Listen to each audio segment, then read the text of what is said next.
this area of the house, little blah, and we were given this to take care of it. Now check this out. This is a plant.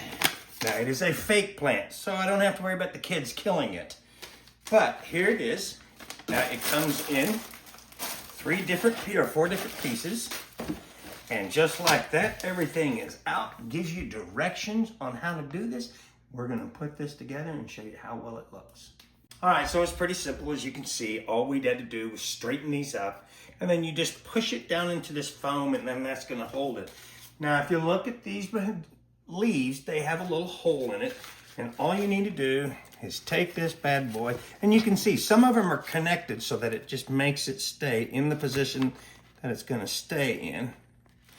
And then you just push that in like that, and just look.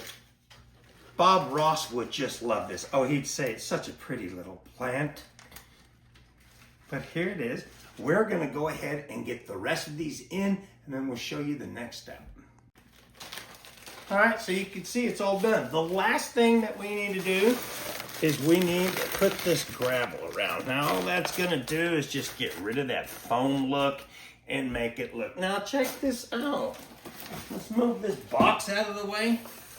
And look, just how much better it just makes the room look a little bit more alive. So if you are in need of maybe some fake plants to put somewhere in your house so people don't think you kill all of the good ones, get you one of these.